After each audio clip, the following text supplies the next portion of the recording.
Tell me if you agree in the comments. What I found is when I'm unhappy with my body, when I'm frustrated by my struggles controlling my weight, controlling myself around food, the prospect of losing weight, it does feel really overwhelming. It does feel really difficult. Hearing all of these different diet rules, carbs, fat, protein, zone 2 cardio, no, you've got to do strength training. It does feel really complicated, but as soon as you start getting results, it's like bang, wow, I'm crystal clear. I know exactly what works, and no, it is actually quite straightforward. So allow me to offer my 2 cents here in a hope, anyway, to not actually confuse you further and only actually simplify this process in what I've discovered after 11 years now vegan and coaching over 650 men and women to do the same. And of course, step number 1, most people already fail here. I think this is where most people are actually going wrong. I'm a strong believer that you need a go-to default meal for breakfast, lunch, dinner every day. For your opening couple of weeks, believe it or not, I only actually recommend that you have 3 options: the same breakfast, the same lunch, the same dinner. We'll talk about snacks as a separate entity very shortly, but just boxing yourself in, I know it seems boring. Oh, what about variety? Oh, I'm going to get sick of that. But this is the way that you just cut through that decision fatigue. Give yourself a clear structure to actually follow. Write this down on a piece of paper right now. I'm giving you examples momentarily. Write down what your breakfast, lunch, dinner is going to be every day for the next couple of weeks, and you immediately have something that directs your behavior into the grocery store, into the kitchen, into your gob, into your mouth every single day. Remember as well, maybe this is step number 2, it's about the calories. That's it. There's no taboo here. You don't have to do something different because you're vegan. Weight loss works on the calories. So we like a 3-meal structure, but let's be under no illusion. There is no magic formula to this. If you prefer to eat 2 meals a day, fine. If you prefer to do multiple small meals per day, fine. Again, none of these different meal schedulings and timings have a monopoly on weight loss because it just comes down to the calories. Step number 3, what do I recommend as the default breakfast options then? Well, I really like the oatmeal bowl. Oats also really high in fiber, and this helps you stay in the calorie deficit by keeping you fuller for longer. So we like rolled oats with various fruits. There's lots you can do here. I personally love my berries, so I'll have a couple of different berries on my oatmeal in the morning. Soy milk, which just gives us a touch more protein. Of course, you can do unsweetened almond milk to lower the calories. I'll leave that to you. I like a little bit of soy milk to just raise the protein level slightly in an otherwise lower protein dish, I admit. And then I really like an omega-3 source, a healthy fat source on top. So I like to rotate my flax, my chia, my personal favorite is hemp seeds, but also walnuts, wonderful source of omega-3 as you likely know. And if you need a little sweetness on this, I actually like stevia. I know people love lathering their stuff in maple syrup, but honestly, again, it's quite a big calorie expense. I'm cool with stevia. I consider it natural. And maybe some cinnamon, vanilla extract, etc., to bring it to life a little bit. Alternative safer bets for weight loss if you're not a fan of oatmeal. I also like my healthy cereal, so same toppings as I've just advised, but just using bran flakes instead, perhaps, of the oatmeal. Or what about a nice tofu scramble with a slice of whole wheat rye or sourdough bread on the side? Yeah, again, you can eat bread. As long as you're in a calorie deficit, this is all going to work. Step 4, the lunch criteria for most of us is simple, portable, easy to fix, because for most of us, lunch is going to happen out the house. This is why I love the sandwiches. I love the sandwiches and the wraps, which people can't believe me when I say, yeah, I get in my best shape ever eating those things regularly. Because again, there's a lot of taboo about bread, but you can find a good quality bread, as I say, and then and it depends what you put in it, right? It depends what you combine it with. We're not doing loads of vegan Nutella and peanut butters and things like that again stack the calories, but we're making sensible choices here. We might use an oil-free hummus. And I'll stick my recipe on the house below for that. We might use a bit of avocado. We might throw some veggies in there. We might have a little piece of fruit on the side, but this can all be quite easily calorie controlled to a nice 500 calorie lunch. Or a smashed chickpea wrap as well, which I had in one of my recent What I Eat in a Day videos. Just throw a few veggies in there. This is great. It's great on the go, can fill you for a while, because again, even though it's processed food, it's bread, still relatively high fiber. Alternative options, yeah, you could still cook a bowl, couldn't you? So you could assemble something like one of the dinner options I'll mention in a second. You could do a more loaded salad with chickpeas, a little quinoa, and then all your traditional salad veggies with a bit of balsamic vinegar. That's another option. Dinner can be a little different from lunch, can't it? For most of us, we're back at home now. We can take a little little more time to assemble it. It's really important that we have something that's really enjoyable and satisfying to last us through without munching on the ice cream at 11 p.m. at night. We might be cooking for family members as well, right? So it's important that dinner is a home run and it isn't just a fast grab and go option. This is where I love those big one pot stewy type meals. So I love the meatless chilies, maybe with some beans and tofu.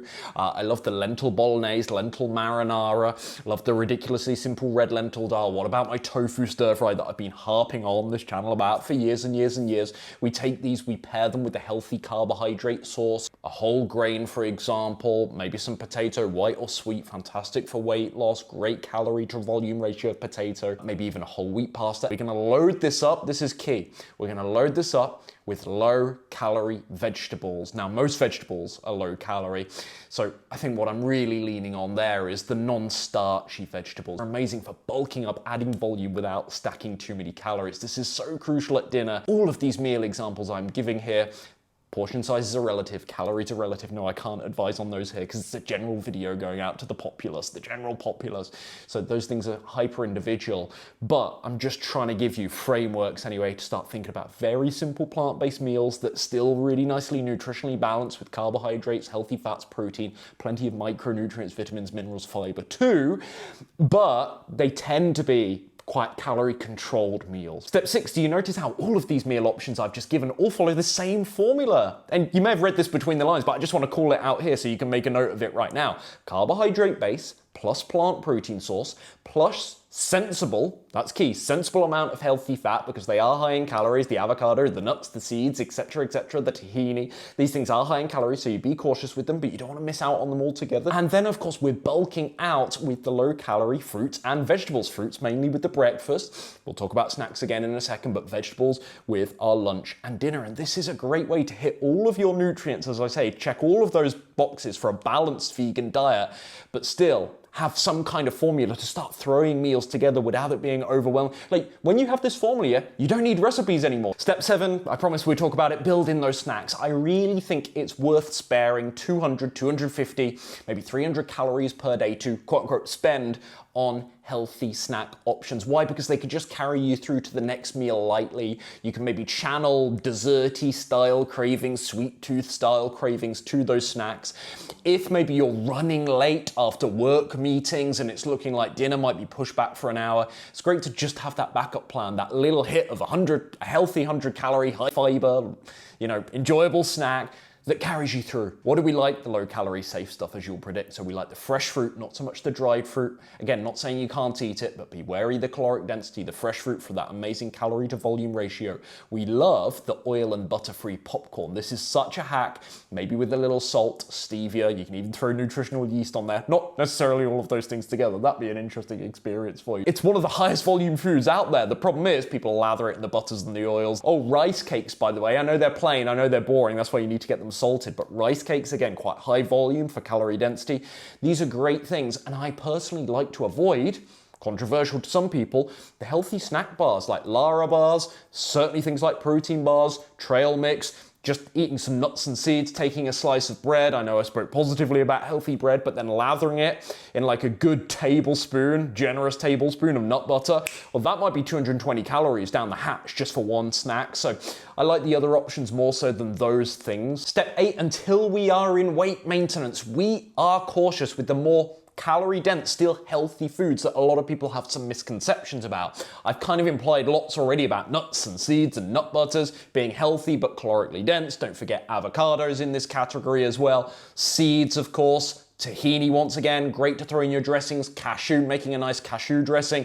Yeah, these are great, healthy, can bring a meal to life, but they can be really, really calorie rich. I'm not saying don't, granola, another one. I'm not saying don't ever eat these things. Just be really careful, really cautious. And if the scale isn't budging right now and you're not tracking your calories, which you don't need to necessarily to lose weight, but if you're not tracking your calories, the scale isn't budging, and you're eating loads of the aforementioned, start there, guys. Step number 9 might be the biggest vegan and frankly non-vegan weight loss mistakes. This affects everyone. This slows everyone's progress down or even sends them back up the scale. Not treating weekends like they do weekdays.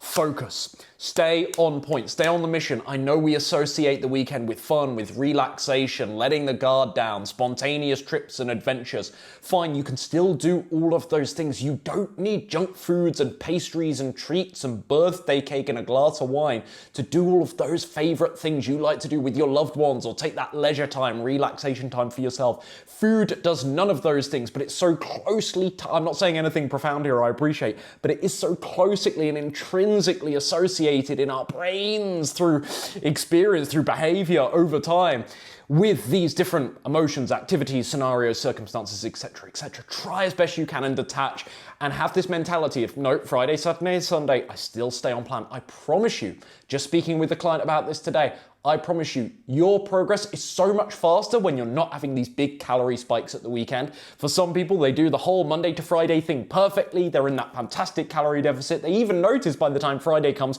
hey, I'm 2.5 pounds down here, and they wreck it over the weekend. I promise you, when you see how fast your progress is when you stay on track at the weekends, you will soon disassociate the food adventure from just having an awesome weekend, I promise you. And lastly, but most certainly not least, step number 10. Just want to reiterate here, these are the foods I'm going to eat the most if I want to lose weight on a vegan diet. This is the rapid fire list. My favorite plant protein options. I love tofu, I love beans, I love lentils, I love seitan. You will not hear tempeh on this list. Why? Because it's much greater in caloric density. Again, you can make it work, but these are the foods I found actually are the best for weight loss for me and my clients personally. Carb sources, we love white and sweet potato, as already mentioned. We love our oats, again, in those breakfast meals. We are fine with a healthy whole wheat pasta or some whole wheat sourdough rice style breads, again, with minimal ingredients. And I haven't mentioned that many whole grains aside from oats. I love brown rice, I love bulgur wheat. I'm actually okay with white rice, though technically not whole grain. Again, if you use the right portion of it, still fantastic for weight loss. It's just faster digesting, given the lack of fiber content versus brown rice, but that doesn't make it necessarily bad or inferior. Fruits I mentioned already, I love the berries because they have such a wonderfully low caloric density. With fruit, I generally will eat what's in season, that's worth caveating as well, but some again have such a wonderful calorie to volume ratio. Melon, all types. Watermelon especially, but all types of melon. Veg, of course, I've already mentioned non-starchy vegetables, but I'll throw in mushrooms. Again, this is not to say I don't eat pumpkin, butternut squash, carrot, etc., etc., but I particularly love prioritizing broccoli, zucchini, red bell pepper, mushrooms as already mentioned. What else? Oh, and I love, don't I, my cucumbers. My cucumbers, my red bell peppers, and I like those raw as well because again, the chew factor, the volume, these are all little hacks that make living in a calorie deficit a little bit easier. And of course, the extras, stevia already mentioned, I like salsa, I like hot sauce for low calorie dressing options, nutritional yeast and smoked paprika, a little salt and pepper. They're my favorite from the herbs and spices category. Oregano as well. And if you're really struggling, if you're not the best cook admittedly, just throw in half a bouillon style vegetable type stock cube into meals. That takes care of it all for you if you're not that comfortable in the kitchen yet. Oh, and balsamic vinegar as well. Bit of lemon juice. I don't use oil, so when I'm baking things, roasting things in the oven, a little bit of lemon juice. When I'm sauteing, I use soy sauce, water, maybe, well, that's it. Well, vegetable broth, that's the other thing as well. And voila, that is my 10-step action plan, my simple, what I hope is a simple anyway. I hope it really has streamlined things for you. Simplified vegan diet plan for fast weight loss. Yes, we're okay with fast weight loss. We want efficient weight loss.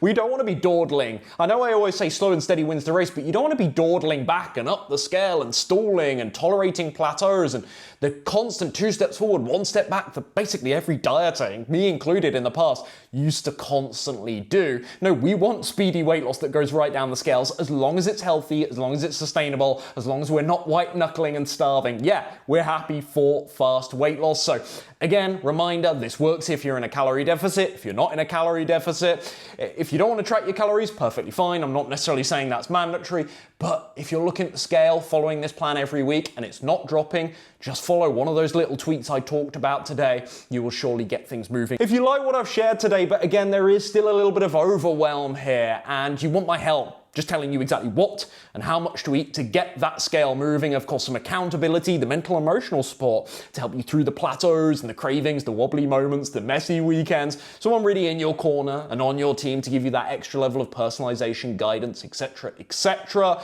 I'd love to help. My July coaching spots actually, incidentally, are just open. We're middle of June now. You can still apply if you're watching this in August, September, or 2028. Still apply, but my July coaching spots have just open. Once they go, because there's only a certain amount of clients I can take every week to maintain that high level of personalization, because all of my coaching is one-on-one. No outsourcing, you work with me directly. I'm really stubborn and big and autocratic on that, I will say. So fill out the application. I'll let you know if you're a good fit, give you all the coaching details there. The link for the coaching will be down below. Hope this helps you out. See you in the next vid.